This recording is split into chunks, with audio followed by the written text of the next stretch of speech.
unknown. This is a film about vice and versa. And nothing could stop it. Welcome to the Sixth Dimension podcast, where we review cult movies, horror movies, movies that you've never heard of. Welcome everyone to this week's episode of The Sixth Dimension. I am here with frequent guest and collaborator, filmmaker Nathan Hill, and he's going to be telling us some lovely stories about celebrity name-dropping encounters. Celebrity encounters, I should say.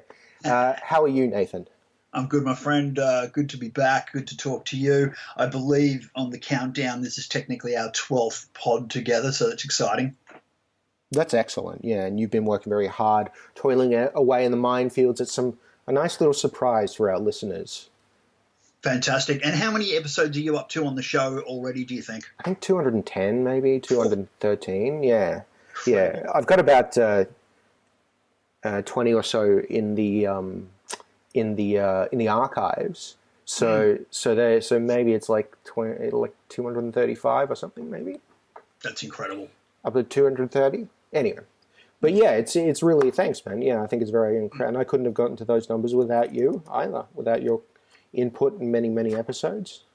Man, thank you. But you know what? I think it's been quite a journey and a really fun journey. But also, it's been needed. It's been a kind of a pod, staple that the city's needed, and the indie filmmakers and the people that have come to the show, we've wanted to hear them, and it's been a place for them to also go and have a voice.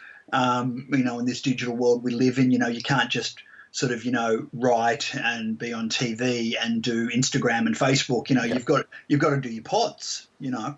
Yeah, exactly. Yeah. If you want to do a pod, you go to Sebastian. That's how I've always seen it. Thanks, man.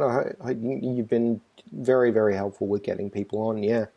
Unreal, man. I love it. So before we start, I'll just a general catch up. So what have you seen anything good recently?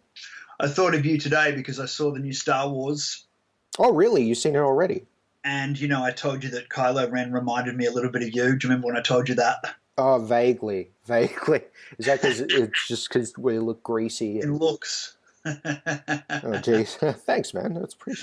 He's a handsome, if unusual looking guy. It's still handsome nonetheless. He's pretty popular with the Asian girls. I know a couple of girls that are really keen on him. Well, you're married to an Asian from China, yeah. Correct, yeah. What's her opinion on Kylo Ren?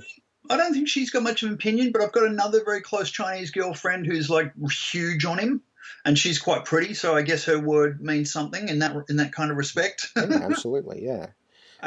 So how was it? Look, it was good. I mean, I think I liked the previous one, but with the blockbusters, as you and I know, becoming harder to please for the adult. It was pretty good, but what films are like now, it's, there's not much emotion, spirituality. It's kind of it's a little bit more factory fold, isn't it? You've got your action, a one-liner, bit more action, a one-liner, and then, you're kind of done. It's a little bit more, processed nowadays. Do you know what I mean? Yeah, absolutely. So, but for a cinematic film, it was pretty good. Oh, great. Anything else before we start? Nothing springs to mind. I think we can get into it if you're ready. Yeah, absolutely. I am ready for Freddy. So let's start, I guess, in chronological order. You've been in the film industry a long time. We've covered your filmography, but throughout your entire career, you've been in some very, very insanely healthy production budgeted films, and you've met some very interesting people, not necessarily just when you're making movies, but also outside of that. But I guess we'll start with the very first big name that you ever encountered. Absolutely. I've been excited about this pod because, not to purposefully name drop, every single person I've ever met or worked with, although the list's quite extensive. I was going back over it before we began, and I was quite astonished at the number of people that, and some that are even in the IMDB top 5,000 that I have met or worked with, and I feel very privileged. And, it's like we've always said, you need your heroes, and when you can touch base with them, it's even better, and it makes everything that you're doing feel more real. without heroes, sometimes, who have you got to aspire to? Do you know what I mean? And I would hope that, there were kids.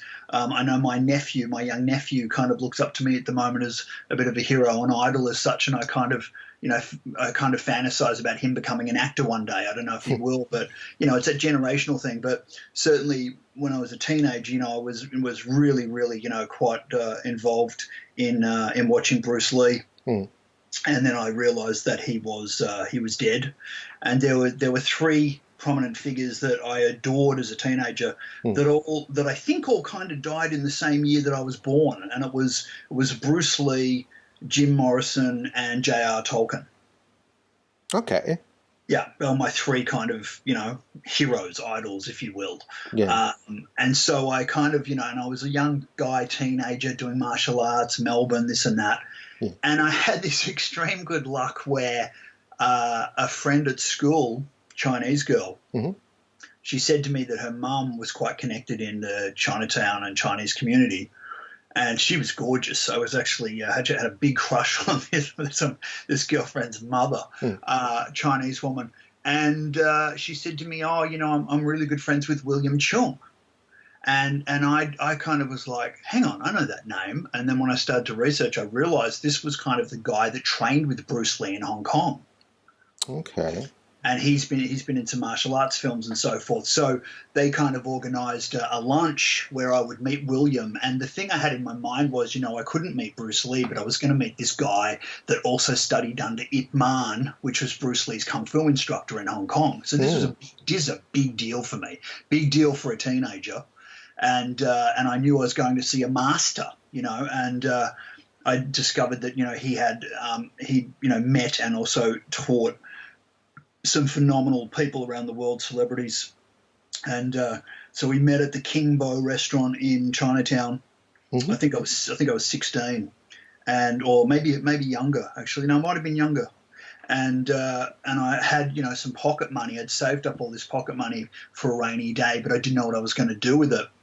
But I was a pretty smart kid, and so I decided that when I had this lunch, I would pay for it. Yeah.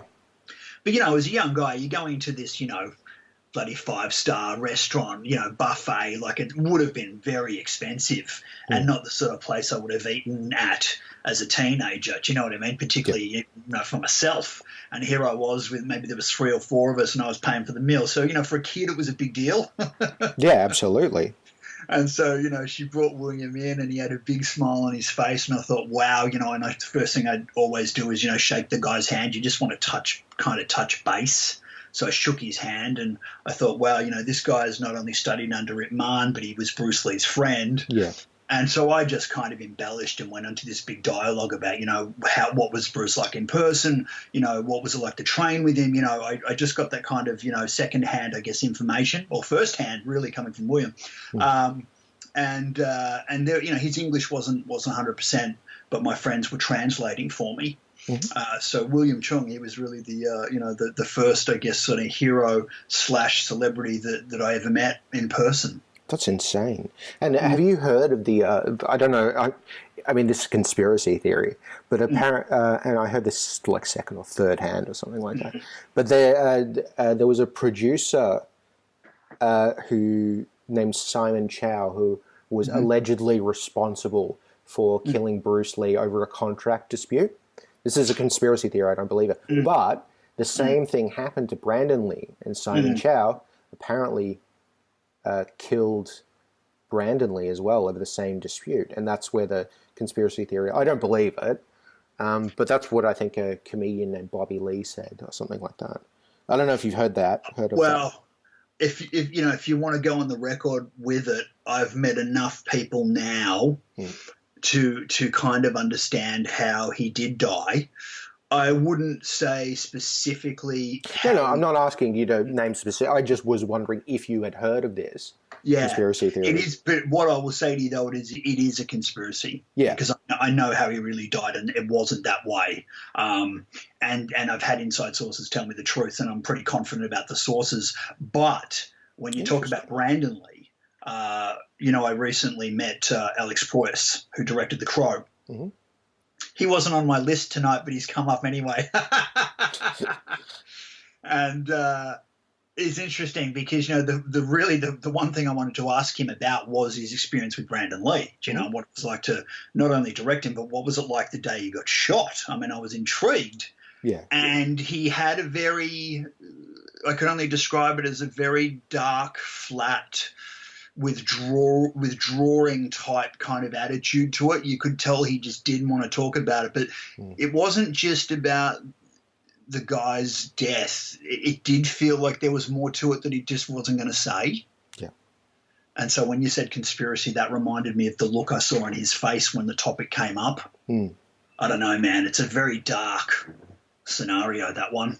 Yeah. There's something about the Crow film too. It kind of it's haunting. I feel like it's a kind of cursed movie. I've had it sitting on my shelf for I don't know how many years, but it sounds weird, but it kind of speaks to me. Like if I'm going back over my old catalogue of DVDs or Blu-ray or whatever, and I'm looking for a classic to watch, whenever I get to The Crow, I kind of stop. And for some reason, I don't want to play it. Yeah. I just feel like it's a really bad luck film. Yeah, I get you. Yeah. Yeah, I've actually never seen The Crow. Oh, wow. Yeah, I've never you watched must. it. You must. Okay. You have to. Anyway, let's move on to the next famous face that you encountered who had a bit of an influence on you. Who's next? Yes. Well, the next one was a bit more sort of fun. The next person that kind of had a bit of a wow factor for me was when I was casting Radio Samurai. Yes. And and I know you love that film. We've had a pod on that. Yeah. Very young actor, first major feature film as a lead, and director rings me up and says, I've got 2 names coming onto the film to kind of help us push for sales, and I didn't know who they were going to be. And I rocked up to the initial cast and crew meeting. There was 100 people, and sitting in the corner was Brooke Satchwell. Okay. And the reason I want to mention her is because I really liked her. I thought she was gorgeous. I think we mentioned before, she'd won Australia's Most Popular Teenager for the Logies or something like that. But she was pretty hot property. And it was just exciting because she was a lot nicer than what I expected. Some of the girls that I'd kind of heard about from Neighbours sets and stuff like that was that they're quite pompous. Quite arrogant. They appear friendly, but they're not really. But she was, and I was amazed that she at that point had come onto the film and was totally supportive, 100%, and willing to go the whole 9 yards. And she was just a cool chick. And I remember, we had a bit of banter and. I think I couldn't say I had a crush on her, but I definitely was attracted to her for sure. Yeah, she was gorgeous. And so that was a wow factor. It was a special time, and here she was and for me too, it was the first time I was a lead, so it was kind of poignant. I felt in my career. Oh, that's fantastic. Do you know what she's doing nowadays? Oh, just heavily involved in television. She's probably doing another series in Sydney. I bet if I jump on IMDB, there'll be another one. I mean, I think she just did. Was it another episode? Was it the new Sea Change? I don't know. Sorry, I'm not very up with. Yeah, she does a lot of television. I mean, she's a full-time working television actor. She's very, very successful. Shows how out of the loop I am with Australian television. Anyway, let's move on to the next name. All right, my man. So I guess the next big wow factor would have to be when I was on Queen of the Damned and I met Aaliyah. You can't go past it. And fantastic. And this is someone that it's funny we're talking about Brandon Lee because obviously Aaliyah died at a young age. But when you're working with someone on set, you don't know that's going to happen. Do you know what I mean? Of course, and she's come off Romeo Must Die with Jet Li, and she's an R&B pop star, and it's very exciting. You've got an opportunity where you meet someone that's kind of has actually got that X factor, and everyone knows it. Yeah. And they're enigmatic, and there's a bit of an aura about them, and you not only sort of see and hear that star power, but you can feel it when you're around them as well. Yeah. And I've always liked to think that I've got that essence and that presence as well, that charisma. Yeah, I agree. Yeah. Do you know what I mean? But when you meet someone that's, from another country and they're as big as that and they're larger than you are and you're starting out, it's quite exciting. And, she was a consummate professional and everyone around her loved her, and she was amazing. I had days and days and days watching her on set, and I just find that very lucky because now later in life, it's been later, and even recently, I keep meeting people that are fans. I don't think, just about every single woman I've spoken to, particularly female actresses, they all adore her. You've got even next generations. I've met African kids that are like teenagers, and they listen to her music, and this is 20 years old. She's had such a massive impact on the planet that it's phenomenal. So, you sort of really, when I look back on those times, you really cherish them. Yeah, I can imagine. Yeah, and there was also there were other celebrities on that other big names, I should say. What's the mate? Stuart Townsend? Is that it? Stuart Townsend. Yeah. We hung out a lot. I had a lot of stories about him, but I think that obviously that standout has to be Aaliyah. It was interesting when they first made the poster, because you know how much I'm into my movie posters.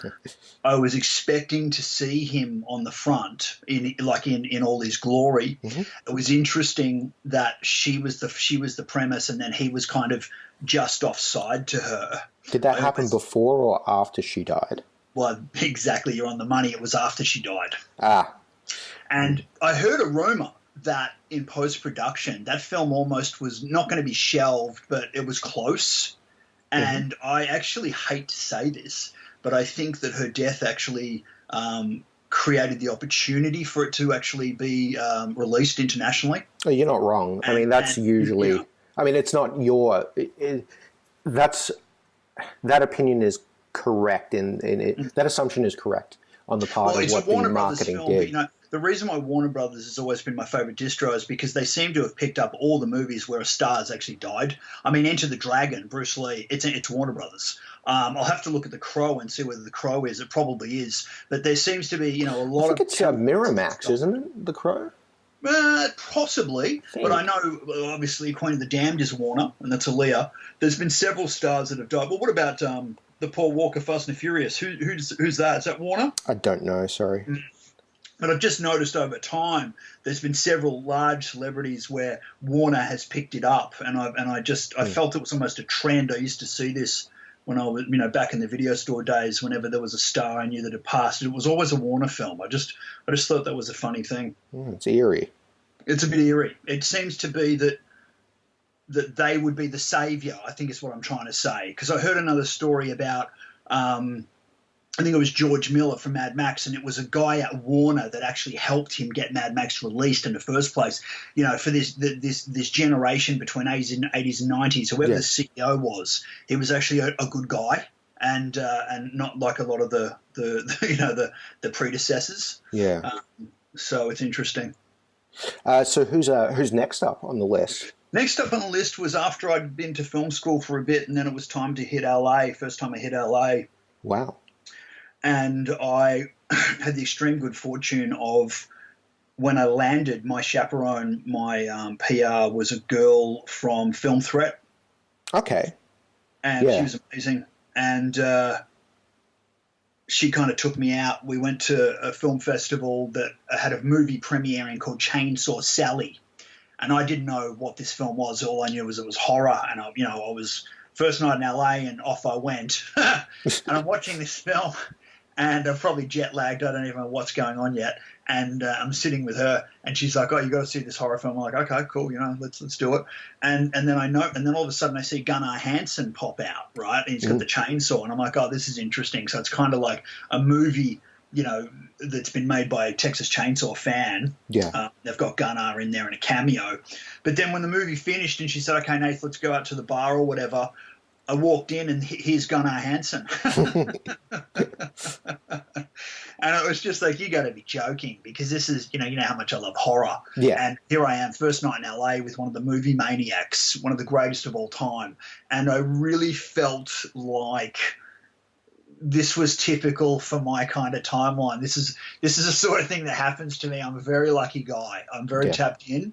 And it was just another one of those moments where I just had to smile, and think, wow, the universe, amazing. It was just great. So, but I had a little funny story because, this guy's Icelandic and he's 7 foot tall, right? Yeah. He's huge.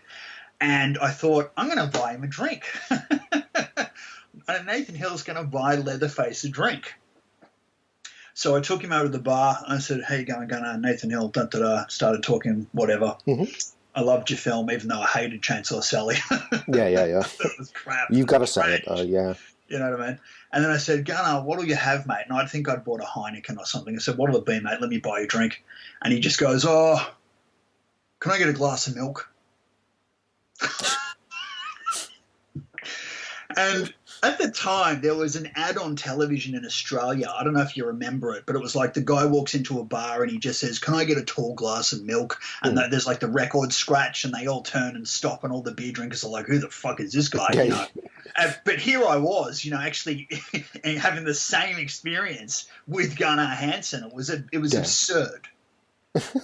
So I saw him get this. So out comes this glass of milk, and the barman kind of, sort of raised an eyebrow. I was like, "What the hell?" Because this guy's like massive, Yeah. And so he brings out this kind of milkshake size glass, and that's the first thing. And then Gunnar kind of, he sort of interrupts and goes, "Can I get a straw?"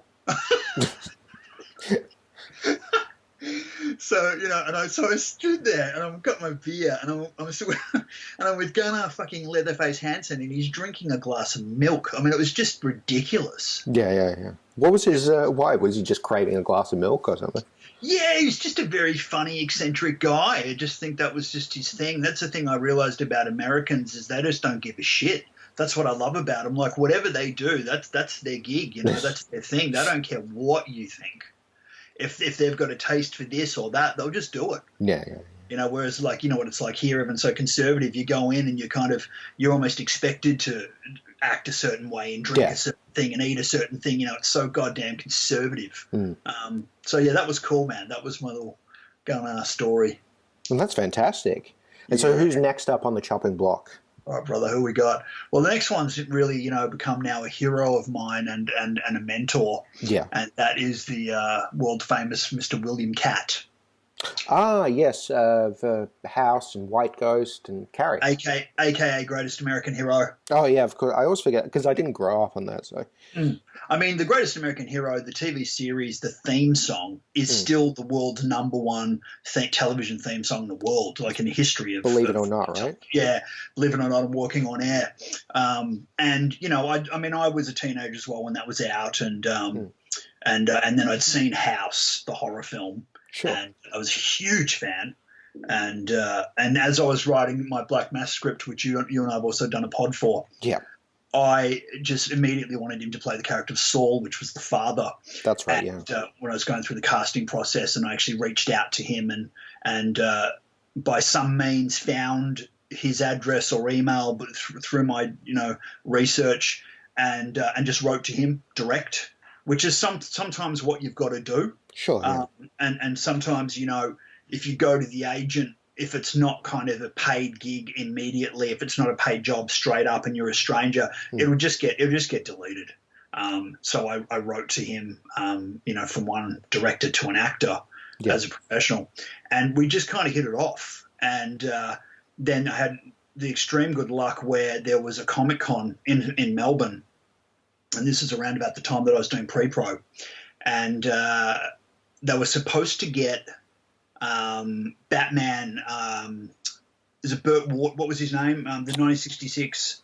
Oh, Adam West. Yeah, God, of course, yeah. So West, he was supposed to come out, and right at the last second, he got sick.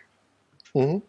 And so the Comic-Con were like, "Shit, we got to fill this space." And for some reason, they went, "Greatest American Hero, shit, get William Catt." Yeah. And I was like, "Oh, bonus." So then William emails me. He's like, "Nate, I'm coming over for Comic-Con." Now, the strange thing is, and this is a true story, he was only in Australia, and it's the only time he's ever been in Australia, for 48 hours. Yeah. Because he had a very tight schedule. Yeah.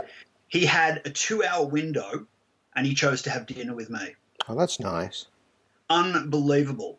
And so, we met up, and that's when I got to do my photo ops with him, and we hit it off like a house on fire. But the thing I found with Bill, and some people have actually said that he even looked like my father, because we do have those similar features. But when we were together, it was kind of one of those moments where it, again, felt very familiar.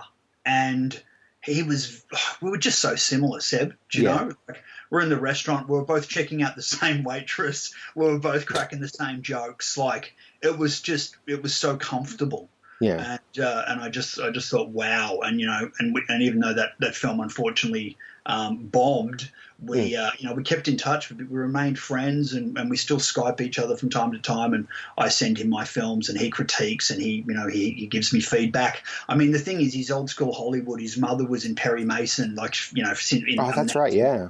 That was black and white, for God's sake. Yeah. That's how far back he goes. His next door neighbour's Tom Selleck. He's acted with just about every actress that I've adored. He just knows everybody. And remember we talked about how he was the runner-up to play Luke Skywalker in the original Star Wars. Yeah, that's right. Yeah. So the guy, and he was in Carrie as well. Which was technically John Travolta's, I think, first dialogue in a feature. But we'll get onto that later. So yeah, William Katt, man, a big one, a really big one. That's great. That's excellent. Who's next up on the list? Next up on the list, we're going to move along. This is also kind of a Black Mass kind of, I guess, sidearm, which is Mr. Corey Feldman. Yes, that's right. So the Feld Dog, it was a really strange back and forth kind of, I don't know what you'd call it.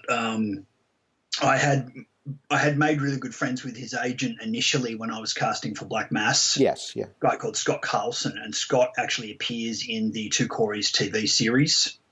And he's a nice guy. He's a really nice guy, and he's been around for a long time. And when I first became friends with Scott, I found out that he was sort of he wasn't announcing it, but he was actually also repping Corey Haim at the time. Okay. And because Haim's reputation at that point was pretty bad, and he was coming out of rehab again, and most of the guys that talked in the industry were saying, don't cast him. I even had this like horrific email from a producer saying, Haim's had every single drug that'll just destroy your brain. He's not castable, if that's a word. He said, you just can't do it. And they kept trying to deter me. And then I talked to Scott Carlson, and I was like, what's the deal here? And he said, look, you can get Haim, but the thing is, he gets really, really excited. He's like a kid in a candy store because all he does is act. He doesn't do anything else. Yeah, which is a pretty hard life, because when in those in-between times, that's when a lot of the actors back then, that's when they would get on the drugs, in the in-betweens. I mean, Downey Jr. did it. Charlie Sheen's still doing it, So I said, okay. And he said, but Scott said, look, I'm going to talk to Feldman about it because Feldman's more of your business, the business part of the chorus. But we can't tell Haim until, they're on the plane. And which I just found bizarre. And I kept saying to Scott, put me in touch with Feldman. He's like, I will. He was kind of, sort of dangling a carrot at me because he knew how much I love Corey Feldman. And then eventually what happened was, even after the project bombed, I discovered that down the road from my house, at the time I was living in Carlton, I would often drive past a bar that had a sign out the front that said Feldman's. Okay. And I always thought, whatever. It's probably not got nothing to do with Corey. Yeah. Boy, was I wrong when I found out that the bar was named after Feldman, the guy that actually created this bar, which was on Nicholson Street. I don't think it's there anymore now, but he was a huge Feldman fan. So every time you went into this bar, there'd be these little screens all around the premise, and there would be like the Goonies on one and Friday the 13th on the other, and Lost Boys on the other, and it was like a bloody Corey Hollywood or something. It was full on. That's fucking awesome. And then I get this email from Scott saying, Feld Dog's coming over And I'm like, okay, cool, what for? And he's like, oh, he's coming over. It'll be his first time to Melbourne, and he's going to the Feldman's bar. And I'm like, Jesus Christ, all right. And I'm thinking, well, I can walk from my house. You know, this is ridiculous. And so he arrived, and I can tell you right now, when he did arrive, I shook his hand as soon as he walked into the venue, which was packed. Yeah. And I said, hey, man, touchdown. He goes, dude, I just got off a plane. He said, you're the first hand I've shaken in this state since I've landed. That's excellent. That's a great story. And, we chatted this and that, and he's like, oh, Nath, you're Nath. Oh, my God. I mean, because this guy, he gets pitched all the time. Yeah, He's got a lot going on. But he knew exactly who I was, and, we got a photo up and all the rest of it. And I didn't get to talk to him for much, probably for as long as I would have liked, because there was, the guy that actually owned the bar, was kind of all over him, and they had stuff planned for the night and whatnot. Sure. But then I did catch up with him again after, because he was at he was here for Comic-Con as well. So I think he was trying to kill, 3 birds with one stone whilst he was here. And so I got to catch up with him a couple of times at Comic-Con and did the photo op and all that stuff as well. But then I discovered that one of the women that I rep, he was staying at her house in Toorak. So we had a mutual friend. So I probably hung out with the guy, maybe a day's worth, Yeah. But, he's awesome. He's Corey Bloody Feldman. He's a friggin' legend, and he's definitely he's one of my he's in my top 10, 100%. That's fantastic. That's excellent. It's great when you hear those stories about meeting your heroes. How many do you have left? I'm thinking maybe 3 more, maybe. What have we done? 1, 2, 3, 4, 5, 6. So up to number 7. Okay. Well, I can't dismiss Jane Badler. Absolutely, and you represent her. Is that correct? No, I don't. Oh, sorry, yeah. No, I don't. But what's happened is after Black Mass, I started writing another screenplay that I wanted to cast with American talent. Sure. So I did a huge search and talent scout and all the rest of it, and I ended up finding this woman, Leslie Lawrence. And Leslie is like a whole enigma of her own, and that's probably worth a whole nother story. But as I was sitting with Leslie, she said to me, oh, you've got to cast Jane Badler, sure, because you want an American. And I just assumed that she was in the US. And I said, what do you mean? She's here? And she said, oh, yeah, husband's in Toorak. And I'm like, what? So, I've really got to thank Leslie, because without Leslie, I wouldn't have met Jane. But when I met Jane, we met for brunch on I think on Toorak Road. And I found out then she was also kind of best friends with Sigrid Thornton. And then I started to kind of put the dots together and work out like who the mutual friends were and so forth, because there were a few there. And the funny thing is, because this is years ago now, this is like maybe 6 years ago, she introduced me to Twitter. Oh. So Jane, before Jane, I wasn't even on Twitter. She's like, Nate, you got to get on Twitter. What are you doing? She's full on. Because she loves her Twitter, because in LA and New York, it's all Twitter. And she's like, oh, my God, you haven't even got your Twitter. What's going on? You're a friggin' dinosaur. I'm like, Jesus, you're older than me and you're kicking my ass, Yeah. So that was awesome. But that was where our friendship began, and that was it was a very long time ago now, and probably done, collaborated on six plus projects together since, which obviously we've discussed in other pods. But you can't go past Jane Badler. She's an icon in Melbourne. Absolutely. That's excellent. Yeah, she's absolutely is an icon. And you've been collaborating on a bunch of projects recently, Cult Girls and stuff like that. And she's in a bunch of your short films too. Well, the next person I wanted to mention, though, was a hero that I didn't get much time with. I wish I had more, sure. which was Robert Englund, Freddy Krueger. Ah, that's right. Yeah, you have that photo with him, right?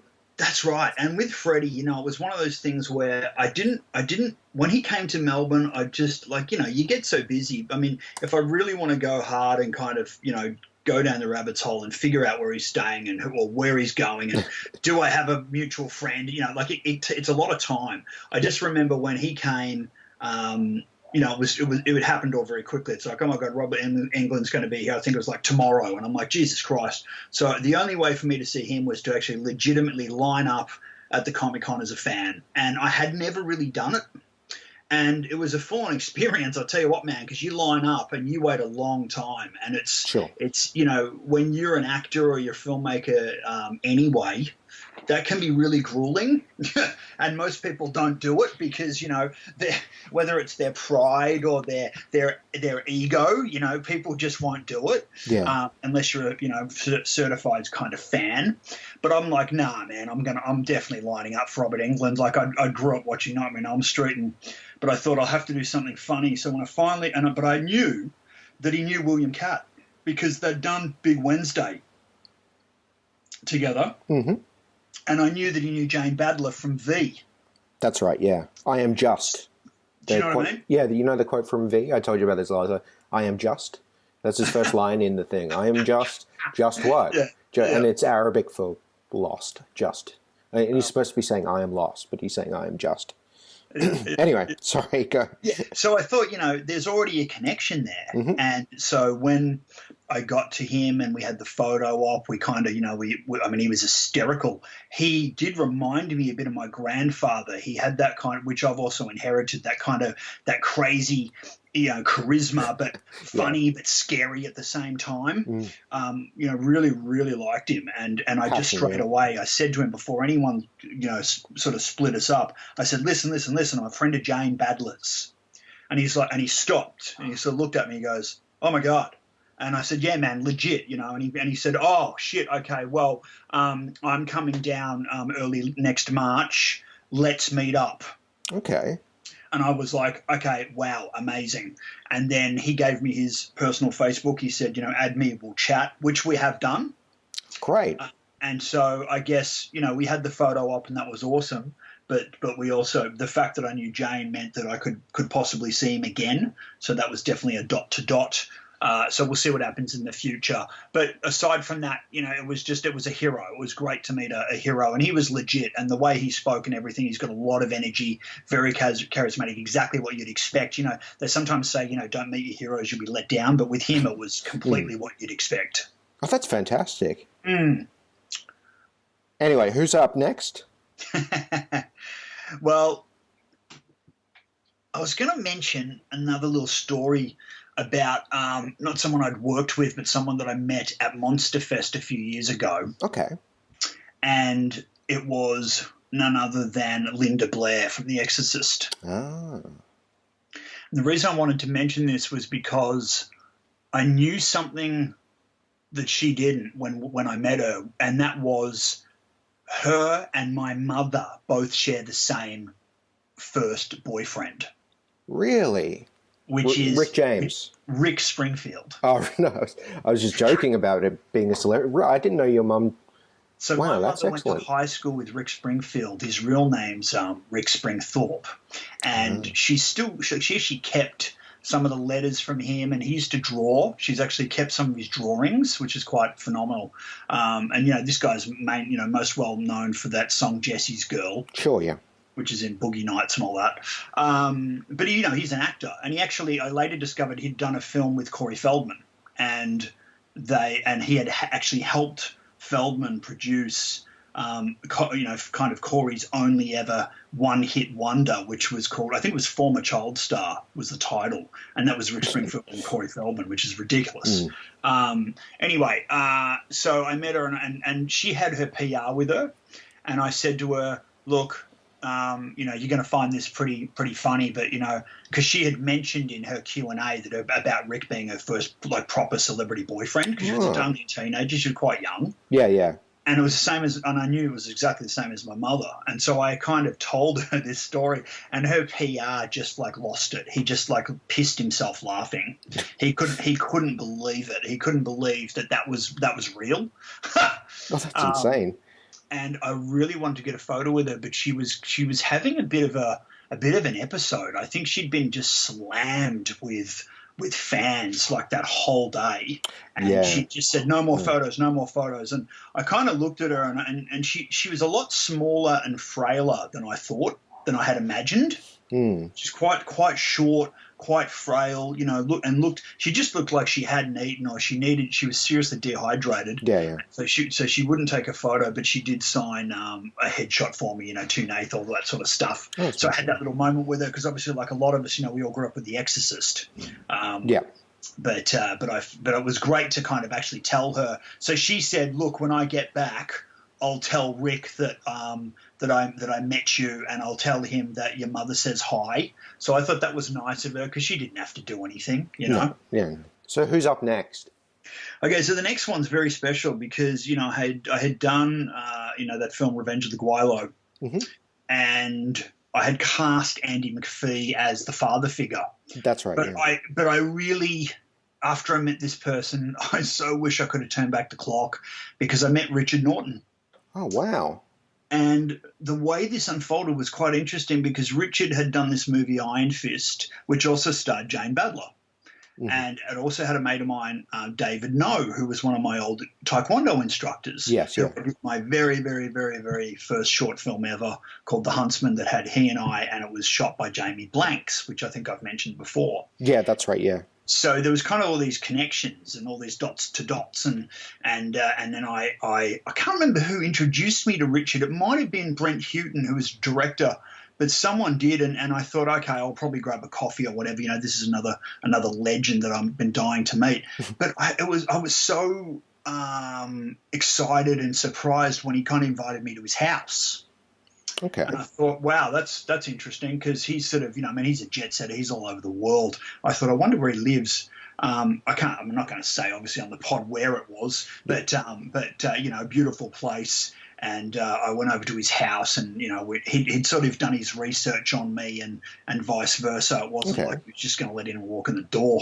And we had a well of a time. I mean, he and his wife, very hospitable, and they know I'm into my action figures and all my memorabilia and everything. And sure. they pulled this little trick on me, which I think you'd love. Whereas when I walked in, and they said, "Oh, you know, do you want a drink?" And I'm like, "Yep, no worries." And then his wife puts down this, you know how you have a coaster with your drink and there might be a little serviette. Yeah. So and they had fully planned this, like they were waiting for my reaction, right? Okay. And so I sat down. They're both looking at me, and I kind of looked down at this serviette, and on the serviette it was a picture of him. Okay. But it was a character that he'd played in one of his films. It was as the bad guy, and I just. Him knowing what I'm like and me knowing what he was like, I knew it was a setup. So I picked up this serviette and I said, you know, I'm keeping this. There's like a custom-made Richard Norton serviette with his character on it, and he just laughed his ass off. Fantastic. Like, you could take it home, and it had his autograph on it and all that sort of stuff. So it was just a funny thing. But we had an amazing afternoon talking. You know, the amount of connections, and it was just ridiculous. And then he of course he said, you know, I want to see Revenge of the Guilo, and you know, we'll keep in touch, which we have. You know, we've met up a couple of times since to hang out and also talk about future projects. You know, I found out after that as well that he was the best man at Chuck Norris's wedding. Really? I know he's in the Octagon. Yeah, well, that's why, because of their friendship. It's because of the martial arts. But you know, Richard was a bodyguard, and he was bodyguard for ABBA, the band. Oh. He was a bodyguard for David Bowie. Oh, wow. Oh, huge. And I actually asked him firsthand about Bowie, which was incredible. He had some stories there too. Yeah. You know, he's worked with all the greats. So, and particularly in the martial arts film world, you know, he's a bit of a god. They're a very tight unit. And when I started delving into his archives and seeing who he'd worked with, it was all the movies I'd watched and adored as a teenager. It was amazing. So good to have that connection. And as I can tell you right now, I mean, when I left, he did say to me, he said, you know, if you want me to act in your next film and it's the right part, you let me know. And I thought, wow, that's amazing. That's fantastic. Yeah, pretty epic. Okay, who's up on next? Well, then the martial arts kind of the role, we should call it the domino effect, because then I got a tip off from a mate of mine who's an art director. Okay. He was actually the art director on House of Wax. Wow. and it was his job to actually help kind of construct the death sequence for Paris Hilton. So he showed me all these photos and this and that, because that was shot up in Queensland. I wasn't there, but he showed me all of his stuff, and it was pretty full on. And he gave me a tip off, and he said, Nath, because I knew he'd done some martial arts. He goes, did you know that Dan Inosanto is going to be in Melbourne? And I said, what? And if you're as hardcore Bruce Lee fan like I am, this is the guy that was in Game of Death. Okay. So Dan Inosanto is the Eskrima guy who fights with the red nunchucks, and he fights Bruce Lee in Game of Death on, I think, level 1 of the pagoda. Okay. So Bruce has kind of got, how he's in Game of Death, he's got that classic, the yellow jumpsuit on and the yellow nunchucks, and he fights the guy with the red nunchucks. Yeah. This is Dan Inosanto, but Dan Inosanto was also one of his very, very best friends. Okay, yeah. So it kind of felt like I was doing a full circle, because I'd had that first meeting with William, do you remember, when I was a teenager? Yeah. And now here I am at the tail end, making my kind of, definitive film. And I've met Dan Inosanto, who's really an old master. And the reason why I want to get this on record is because the story's phenomenal. So I got a tip off that he was going to be running a masterclass for martial artists only in his style. And the class was going down somewhere like near Monash Uni. Okay. And so my friends rung me, and my friend who's the art director, he was in Adelaide, and he just gave me the tip off, and he said, you've got to go to this class, man. And I said, you're telling me? Of course, bloody oath I do. So I just kind of wormed my way in, and I, took one of my old uniforms, and I got there, and I don't know how I did it. I just kind of wormed my way into this class. I just said, there's no way, no one's going to stop me. I've got to meet this Dan Inosanto. This is huge. And the amazing thing about this guy was that it all went down in this kind of stadium. Like, it was it might have even been like a basketball court or something. It was a huge space where, maybe 100 people could train on that day. It was like a day event. So, but I walked in all ready to go, and I walked across the court to the chairs, which were right on the other side, and I just kind of waited to see what would happen. Some guys are warming up, other guys are talking, some guys are just sitting there, whatever. And we're all waiting.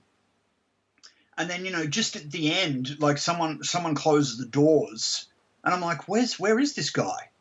And he had been sitting in the corner the entire time. Okay. And it was, I kind of loved it because he was like this old Chinese martial arts master, and he'd been quietly kind of sitting in the corner like a Mr. Miyagi would, right? Yeah. And everyone's filed into the stadium not knowing he was there the whole time.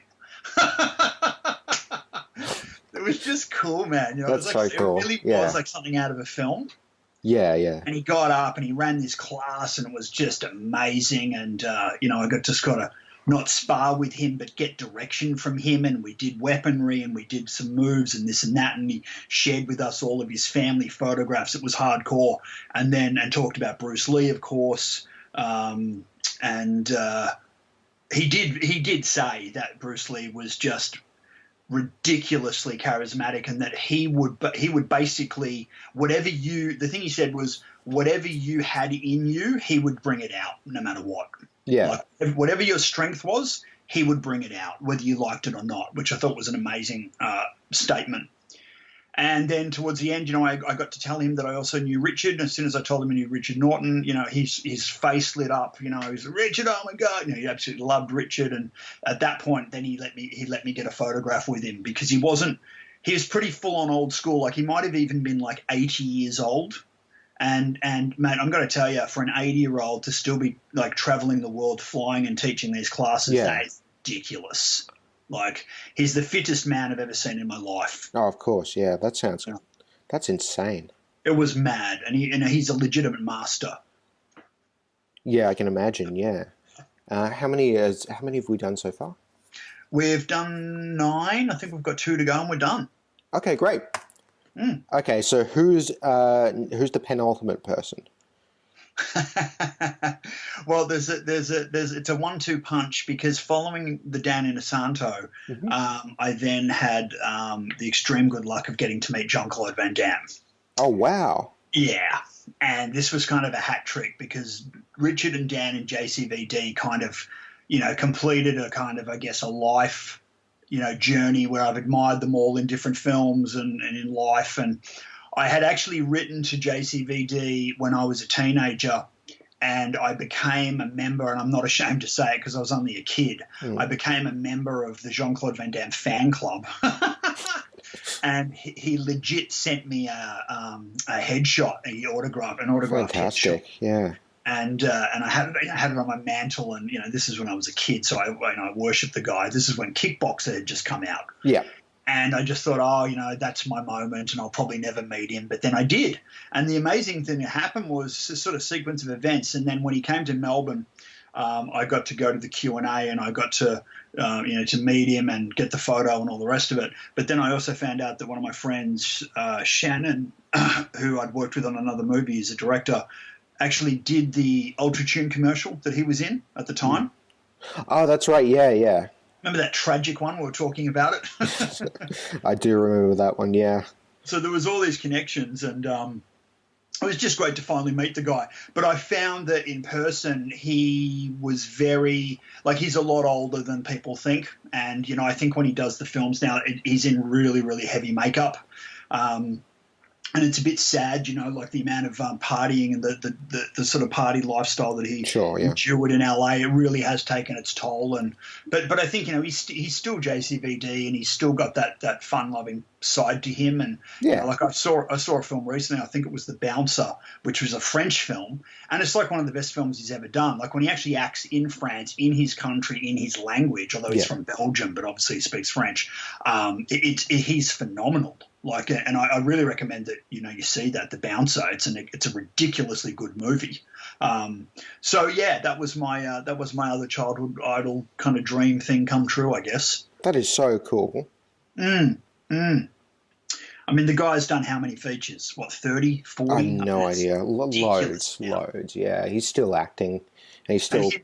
They're behind. To tell you about the JCVD Behind Closed Doors, which is a TV miniseries. I got that recently on DVD actually, and it's like the best behind the scenes stuff I've ever seen. Honestly.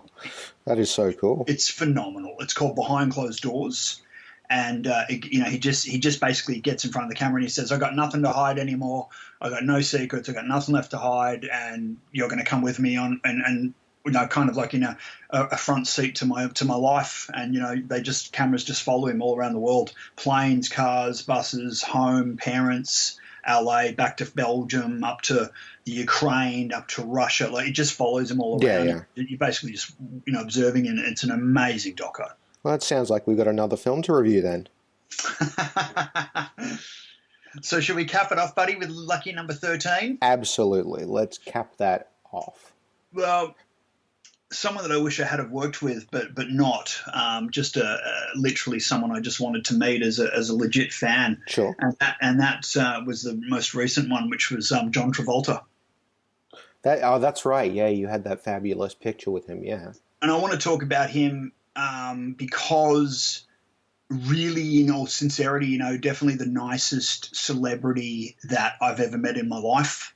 Of course, yeah. So from what I've heard, I've never met him, but that's, what was it like meeting him? It was amazing. I actually said to him, thank you for, what did I say exactly? I think I said, thank God that that we've got you on the planet. I said, you being on the planet, it's made the world a better place. I said, no, I don't. I think if I had lived this life and didn't have the films you were in, as a part of my growing up, I wouldn't be the same person either. Of course, yeah. I mean, but what I realised as he started to speak was that we actually had mutual friends because he'd been in Carrie with William Catt. That's right. William knows him.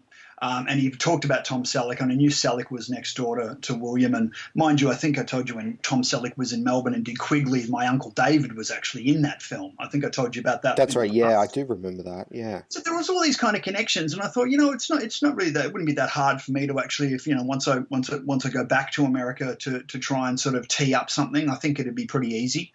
But just a phenomenal guy. His stories are amazing. He's very open. The best part of of the event because he was really down here to promote his new film, The Fanatic. That's right, yeah. He does a countdown before he comes out on stage, and it was like ridiculously awesome. It was it's a remix track of Back in Black AC/DC with Staying Alive vocals. Okay, so you can imagine. That's interesting, yeah. And AC/DC's Back in Black, and he does a countdown, and he's just getting himself G'd up, so you've got that hardcore rock, and then you've got the Staying Alive, and you can just feel that he's going to come out on stage. You can feel Saturday Night Fever, you can feel it, and he gets himself psyched, and everyone else is getting pumped, by the song. Yeah, of course. So he was a very clever guy. I wish I had have asked him more about The Devil's Reign. I wanted to talk about his experiences on that because that's technically his debut, which is the William Shatner one that I've talked about before, which was a big inspiration for my Black Mass. But yeah, I've just felt like this guy is a real hero, and we hugged. We had a man hug, and after I told him what I did, he kind of bowed a little bit, and I'm just in awe, And yeah, man, a lucky number 13. Yeah, absolutely. That's a great one to end off on because he's such an icon, been in so many movies, and and he has and they've all got a connection to you in one way or another. Like they're all connected with one another, but they're all connected with you. We should call this podcast 6 Degrees of Nathan Hill. Nathan Hill. Yeah, it's funny you should say that because there's a mate of mine who firmly believes that if he can pick an actor, there's someone that I know where we can trace it back. And we used to play this game, like some years ago. And he said, when the 6 Degrees of Kevin Bacon came out, he's like, no, 6 Degrees of Nathan Hill. Let me show you. And I was like, dude, come on, we're getting ahead of ourselves. This is too vain. And sure, he's like, yeah. But we started playing, and I actually could almost kind of do it. So it's an interesting thing. I'd love to draw a graph one day and try and figure it all out. Yeah, but you're right. There's similarities, and I guess it's probably 2 decades of particular celebrities that I've endured or loved, digested, supported, loved, etc., sometimes collaborated with. So sure, yeah. It's a bit of an era, I guess, is what I'm trying to say. Yeah, absolutely. Thanks for all the fantastic stories, and I think we'll wrap this up. Well, we look forward to talking to you in the future, and I think we'll definitely do a review next time as well. And I'll just say for the record, look, there's many, many, many names. There's many, many people I'd love to talk about, but these were really the standouts. These were the people that I really admired and have looked up to as their careers and respected and admired and also aspired to be like. And I think it's very healthy to have your heroes. And that's what I wanted to say in this pod was that have a hero and enjoy your life and set goals and aspire to be like the greats because they're your forefathers, and one day hopefully if you're a courageous and passionate filmmaker, you'll get there one day as well. That's the whole point. Absolutely. Well, thank you very much, Nathan Hill, and we'll talk to you soon. Thank you, Seb. Great one. Thanks, buddy. This podcast was produced, edited, and mixed by Sebastian Mittelman. My collaborators for the series are Russ Nichols, David Cornell, and Murray Starr.